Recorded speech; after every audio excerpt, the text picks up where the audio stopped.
اعوذ باللہ من الشیطان الرجیم بسم اللہ الرحمن الرحیم السلام علیکم ورحمۃ اللہ وبرکاتہ۔ میں آپ سب کو خوش آمدید کہتی ہوں اپنے اس یوٹیوب چینل پر۔ آج ہمارے سبق کا عنوان ہے نون ساکنہ اور تنوین کے احکام۔ آج کی کلاس میں ہم نون ساکنہ اور تنوین کے احکام کے متعلق پڑھیں گے۔ انشاءاللہ یہ ویڈیو آپ سب کے لیے بہت ہی زیادہ فائدہ مند ثابت ہونے والی ہے، تو اس ویڈیو کو آخر تک ضرور دیکھیں۔ ویڈیو شروع کرنے سے پہلے اگر ابھی تک آپ نے ہمارا یوٹیوب چینل سبسکرائب نہیں کیا تو اسے سبسکرائب کر لیں اور ساتھ ہی ساتھ نوٹیفیکیشن بیل آئیکن ضرور دبائیں تاکہ آپ کو تجوید سے متعلق روزانہ کی بنیاد پر اس طرح کی ویڈیوز ملتی رہیں۔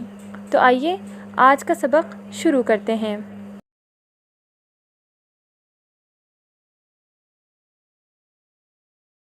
نون ساکنہ اور تنوین کے احکام کو مفصل طور پر سمجھنے سے پہلے نون ساکنہ اور تنوین کے مابین فرق کو سمجھنا بہت ضروری ہے۔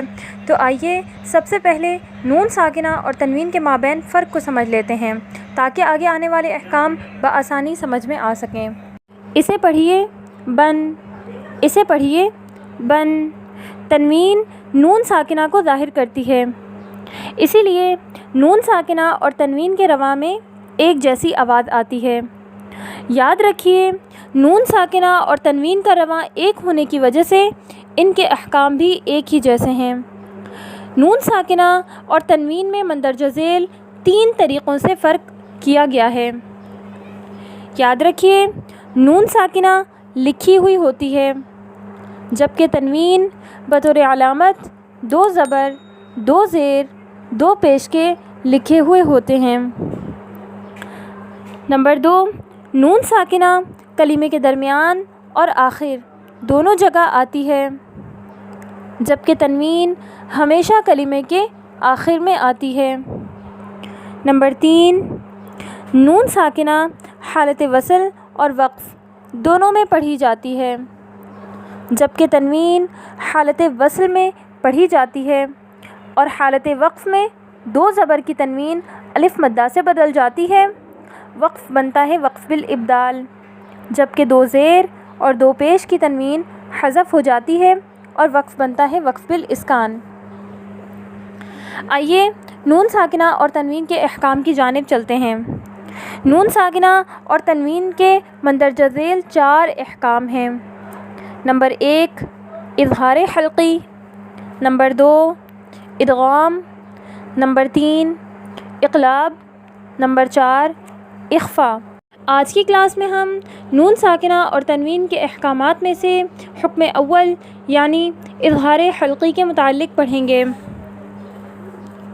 اظہار کے معنی ہے ظاہر کر کے پڑھنا۔ یاد رکھیے جب بھی نون ساکنہ اور تنوین کے بعد حروف حلقی یعنی حمزہ، ہا، عین، حا، غین، خا میں سے کوئی بھی حرف آ جائے تو وہاں نون ساکنہ کو اس کے مخرج اور صفات کے ساتھ ظاہر کر کے پڑھتے ہیں۔ حمزہ کی مثال دیکھیے، جیسے من اخیہ، من آمنا۔ آپ نے دیکھا ان دونوں مثالوں میں نون ساکنہ کے بعد حمزہ آیا تو ہم نے نون ساکنہ کو اس کے مخرج اور صفات کے ساتھ ظاہر کر کے پڑھا، جیسے من اخیہ، من آمنا۔ اسی طرح نون التنوین کے بعد اگر حمزہ آ جائے تو نون التنوین کو اس کے مخرج اور صفات کے ساتھ ظاہر کر کے پڑھتے ہیں، جیسے غثاء احوا، من عین آنیۃ۔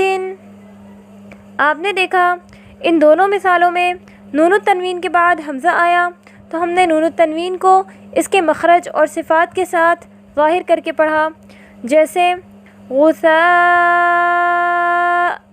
احوا، من عین آنیۃ۔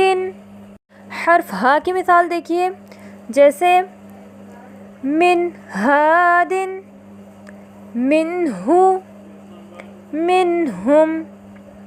آپ نے دیکھا ان تینوں مثالوں میں نون ساکنہ کے بعد حرف ہا آیا تو ہم نے نون ساکنہ کو اس کے مخرج اور صفات کے ساتھ ظاہر کر کے پڑھا، جیسے من ہادن، منہو، منہم۔ اسی طرح نون التنوین کے بعد اگر حرف ہا آ جائے تو نون التنوین کو اس کے مخرج اور صفات کے ساتھ ظاہر کر کے پڑھتے ہیں، جیسے جروف ہار وَلِكُلِّ قَوْمٍ ہاد۔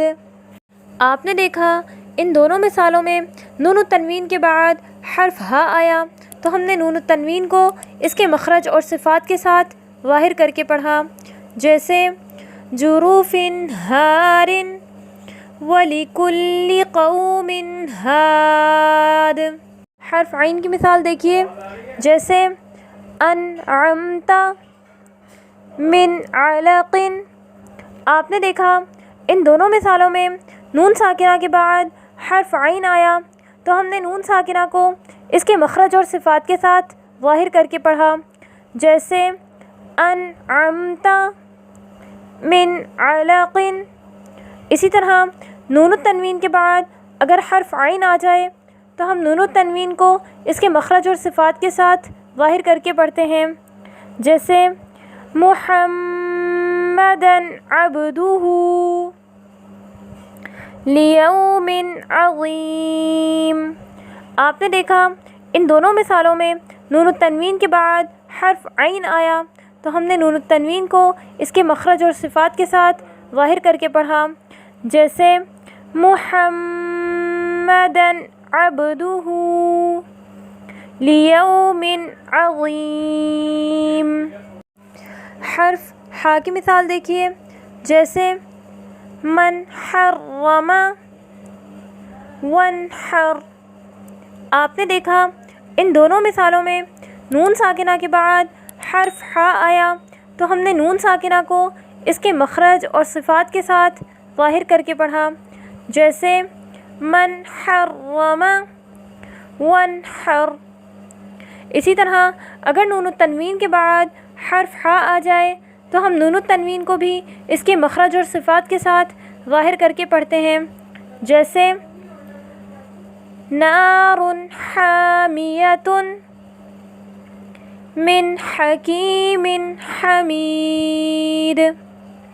آپ نے دیکھا ان دونوں مثالوں میں نون التنوین کے بعد حرف ہا آیا تو ہم نے نون التنوین کو اس کے مخرج اور صفات کے ساتھ ظاہر کر کے پڑھا، جیسے نار حامیۃ من حکیم حمید۔ حرف غین کی مثال دیکھیے، جیسے من غاب من غیرکم۔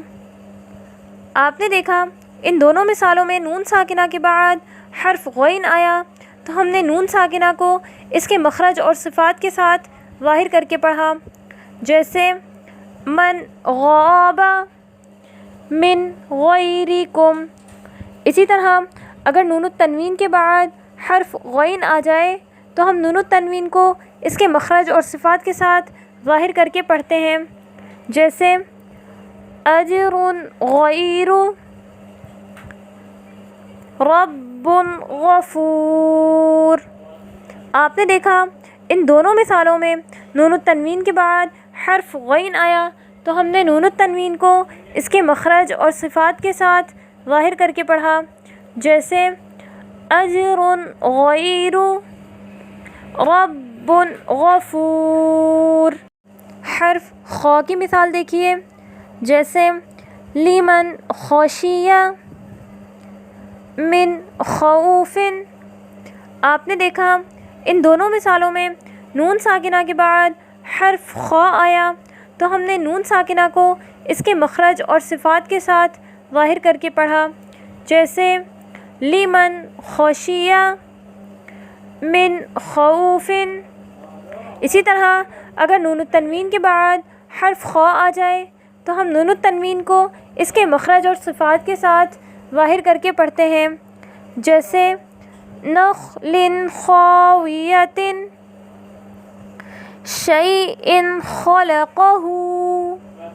آپ نے دیکھا ان دونوں مثالوں میں نون التنوین کے بعد حرف خا آیا تو ہم نے نون التنوین کو اس کے مخرج اور صفات کے ساتھ ظاہر کر کے پڑھا، جیسے نخل خاویۃ شیء خلقہ۔ آج کی کلاس میں بس اتنا ہی۔ آج کا سبق اپنے پاس لکھ کر محفوظ کر لیں اور اسے یاد کر لیں، اور اگر ویڈیو اچھی لگے تو اسے لائک کریں اور شیئر کریں، اور اگر ابھی تک آپ نے ہمارا یوٹیوب چینل سبسکرائب نہیں کیا تو اسے سبسکرائب کر لیں، اور ساتھ ہی ساتھ نوٹیفیکیشن بیل آئیکن ضرور دبائیں تاکہ آپ کو تجوید سے متعلق روزانہ کی بنیاد پر اس طرح کی ویڈیوز ملتی رہیں۔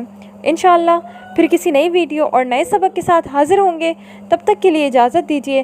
السلام علیکم ورحمۃ اللہ وبرکاتہ۔